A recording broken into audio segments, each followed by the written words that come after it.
Yeah, we're here with Fixing the Fourth Wall.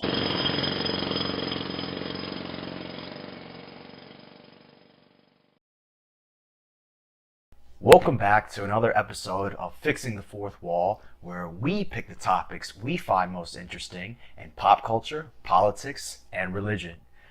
Whatever you're thinking about, we may be thinking about it too. I'm your handsome host, Jesse Fetter, and this motherfucker... Really tooting your own home there with handsome, huh? Oh, All definitely. Right. All right. And I'm Al Moulin. As you can see, I'm drinking out of a nice ale home from the Viking Age. Thank you to my friends Nyson, Norway, and Sweden. And also thanks to my best friend, soon-to-be Dr. George Voren, for getting this for me. And what are we going to be talking about today, Alan? I don't know. It's actually a really important topic, and we actually, sad to say, lost one of the best outspoken people for this topic. Rest in peace, Carrie Fisher, and mental health. What are we waiting for? Yeah, a very big one, a very serious topic for today. We're just going to give you, obviously, as we always do, our observations and honest opinions. Oh, really?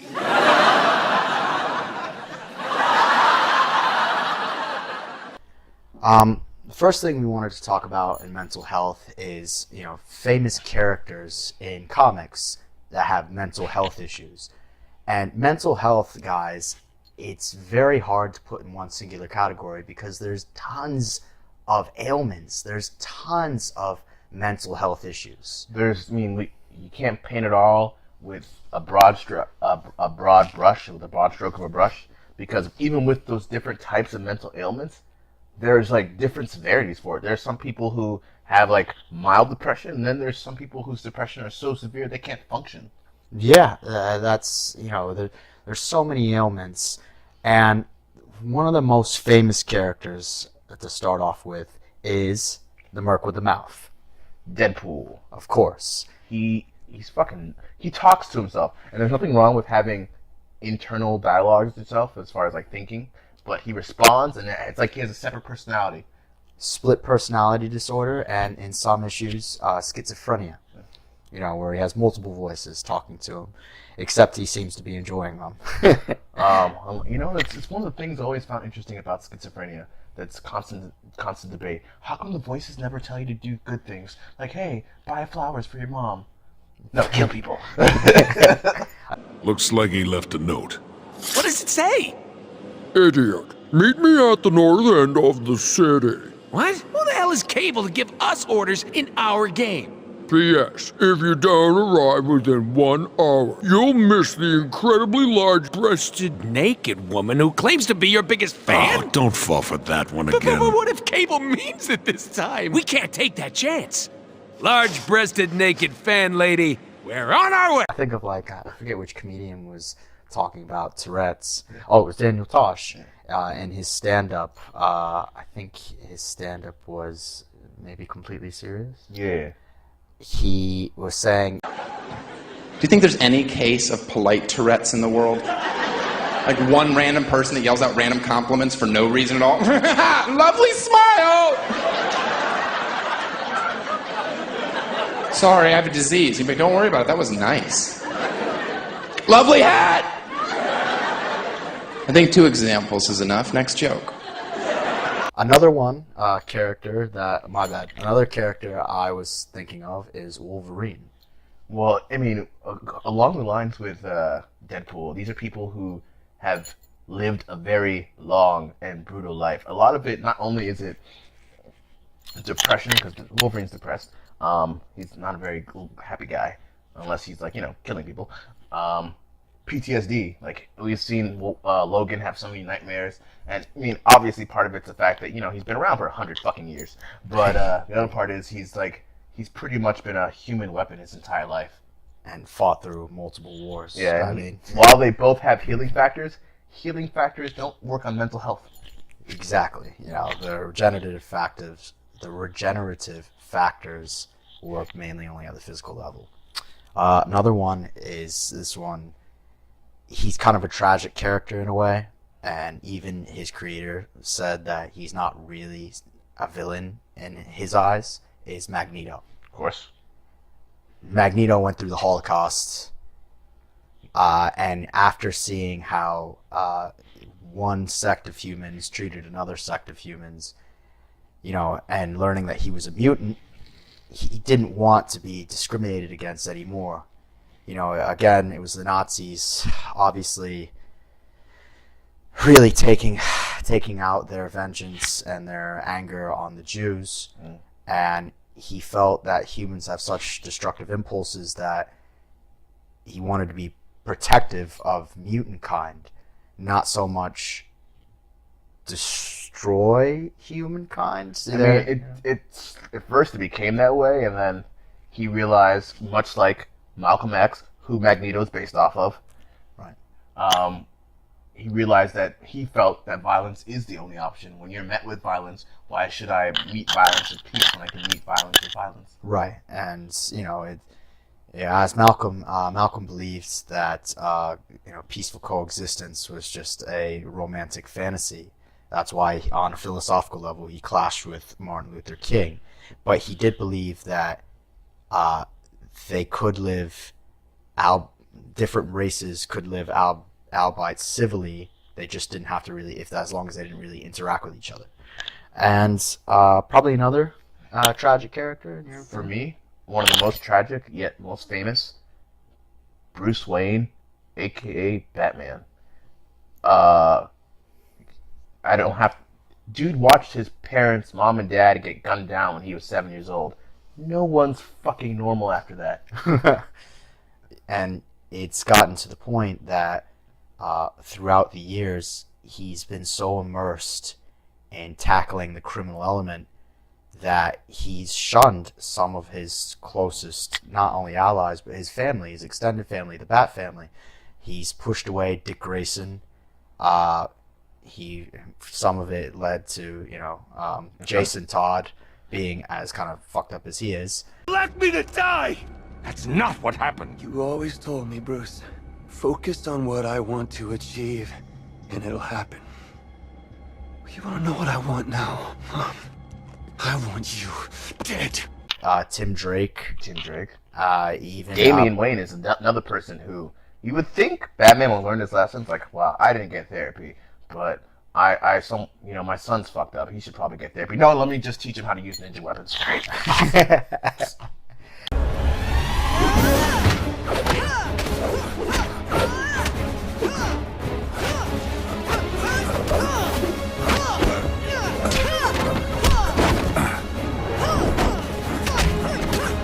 I mean, he pushed away Barbara Gordon. There was even an issue where the entire Bat family confronts him about it. And Dick Grayson pretty much said, it's like, yes, we do want to continue on the Bat mantle, but we also want to have a life. And you don't have one.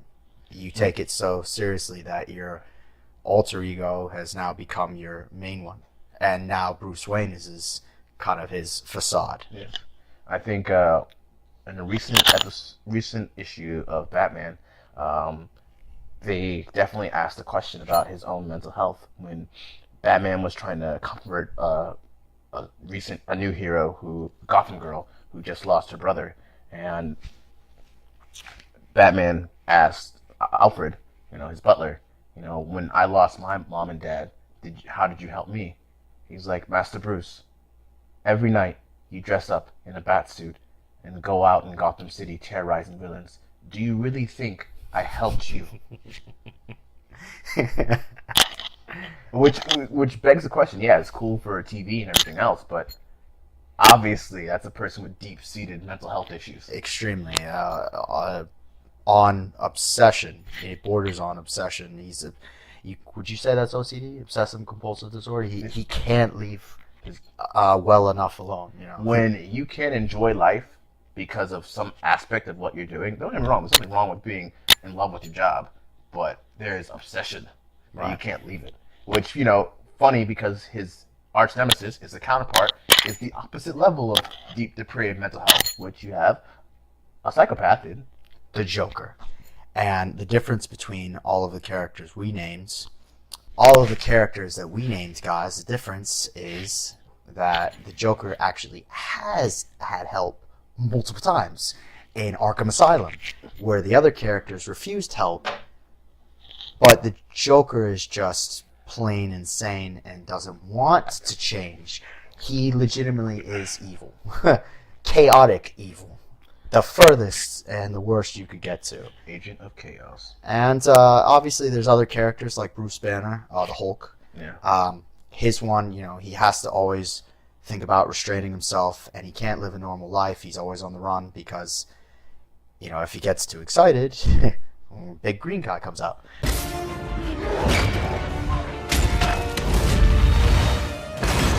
In the back? Dick move, Banner. Iron Man. Another one with deep-seated obsessive-compulsive disorder when it comes to his obsession with always making a better version of his suit.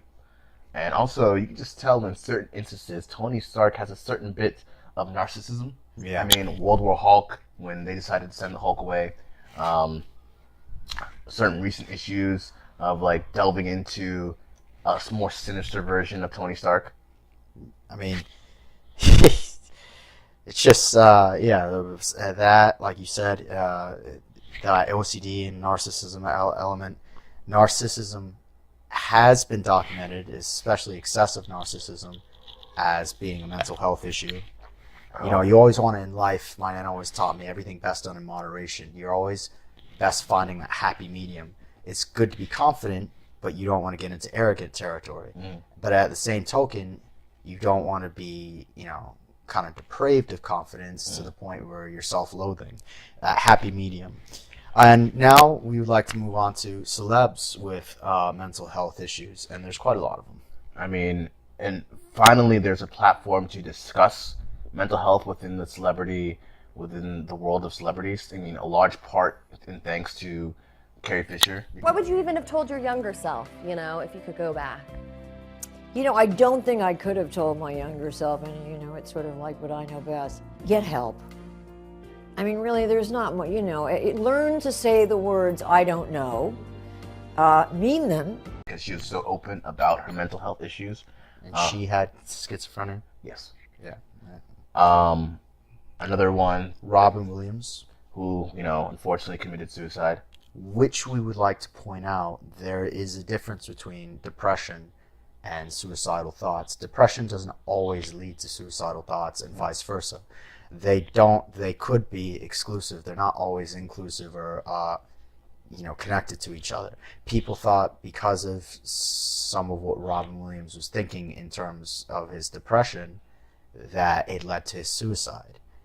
Or I think suicide, while it may have been connected to his depression, it wasn't the exact result of the depression. I mean, the only reason people talk about when people are depressed and talk about suicide is they're linked, and it's a good indicator, but it's not the only indicator. Right. Another celebrity who's dealing with mental health issues, who's very upfront about her issues, Demi Lovato. She has bipolar disorder, I believe. Yes. Kid Cudi. One thing about him that he did well on, he recently checked himself into a rehabilitation center, as well as mental health institution. Recently we've been seeing with Kanye West, who hasn't done that. Kanye West for years has had excessive narcissism to the point where a lot of times his ego is just so overwhelming that people couldn't really interact with him in a normal setting. I mean, I'm going to interrupt you right now just because, I've had the best voice in podcasting right now, okay? Because of Kanye West. I mean, he's had so many off-the-cuff moments where I'm just like, oh, that boy needs help. You may be right, but this is the greatest podcast of all time. I'm really happy for you. I'm going to let you finish. But Beyonce had one of the best videos of all time. One of the best videos of all time.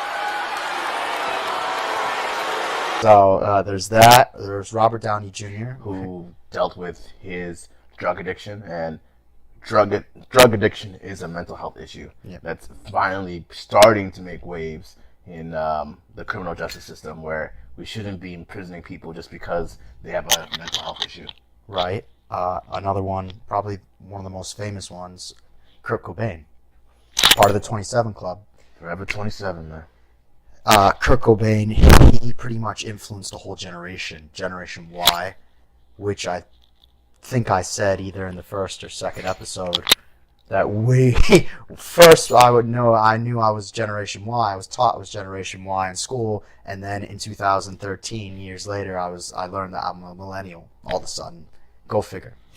But Kurt Cobain was not only a manic depressant, but he was very antisocial, and he had anxiety issues when it came to performing. He was a phenomenal performer, but that didn't stop some of his anxiety around people. He just wanted to be left alone. Now wanting to be left alone is not a mental health issue, but he would go to great lengths to not really interact. I heard he was a great guy though. So there's a lot surrounding the mythos or the mystique of Kurt Cobain. Just to name off a few other people who have been great advocates about their issues. I mean, you have Jessica Alba, Kristen Bell, who has really documented her anxiety issues. Amanda Bynes. She's finally getting some help. Lady Gaga, she dealt with some issues in her past with sexual assault, and it's part of the inspiration for her great music. Unfortunately, sometimes tragedy does inspire great music. Even one of the greatest authors of our time, J.K. Rowling, she's mentioned how she's dealing with her issues of depression. Right, and moving on from celebs, now to tackle the different types of mental health. What you talking about, Willis? As we already gave you snippets of earlier, there's depression, there's PTSD, there's schizophrenia, there's dissociative disorder, and there's also excessive narcissism, bipolar disorder, suicidal thoughts, and certain phobias. If certain phobias get to a point where it influences or it changes the direction of your life, you can't do anything if that phobia strikes on you, then it becomes a mental health issue. Some people can keep their phobias in check or overcome them. Others, if their phobia starts to, they come in contact with something what their phobia is, it gets to a point and, it changes their life. That would be, the perfect example. Just understanding that, it's not mental health issues just don't always come in, verifiable illnesses. And sometimes it's just like certain things like body image. If like, when it comes to obviously in extreme forms, anorexia, bulimia, binge eating, those sort of disorders, but also just you have to be able to appreciate yourself. That it falls mental health disorders to a certain point. It starts to influence the physical realm, the physical body. And another one, what's the famous saying, is that the line between genius and insanity is paper thin. Yeah. So that's another one we should talk about. Some of the most creative minds in the world were people that, suffered from mental health issues. And there's a stigma in society that if you're suffering from mental health, you're not a fully functioning human, you're not a worthy person in society, you're somebody that needs to be pitied and whatnot. But there are tons of people that have mental health issues that go on to greatness. Also, another thing that John Green, if you don't know who he has a great YouTube channel. Check him out. Crash Course World History. Also, he wrote the book The Fault in Our Stars. But he talked about how people always conflate and correlate sometimes madness with genius, in the sense that sometimes one of the greatest fears to a lot of people is if they get help, they'll lose their talent. And it's for some people, when you have that comorbidity of being in pain and suffering, and it inspires all your music and all your work, what happens when you do get better? Do you lose your talent? And that's why some people keep themselves from getting help. Correct. And obviously, guys, what could be done when it comes to mental health? Obviously, maybe petitioning your local congressman or senator about increasing funds to current mental health institutions, creating more mental health institutions. But on a personal level, if you have issues, don't be Batman. Don't try to soldier it on and take on the world. Get help. It's there. I've known a lot of people who've gone through it themselves. It helps to know that the stigma isn't what it used to be. And if you're suffering, don't suffer, and don't suffer in silence. And if you have friends, help them out, and at least let them know that it's okay to get help. And also let them know that you're always there. People on the surface could always show a certain type of mask as if they're happy and there's no problems within their lives. But you always have to follow up and make sure, because sometimes the people that seem the happiest are really not. And at the bottom of this video, guys, we're going to share a couple links and also numbers, mental health hotlines, and some more information on mental health if you guys have any questions. And that is it for this episode of Fixing the Fourth Wall. I am your host, Jesse Fetter.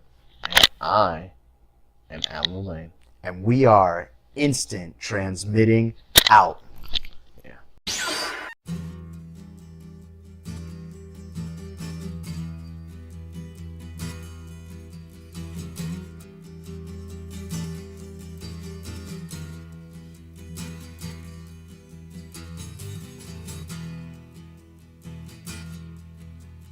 Day after day, they send my friends away to mansions cold and grey, to the far side of town, where the thin men stalk the streets while the sane stay underground.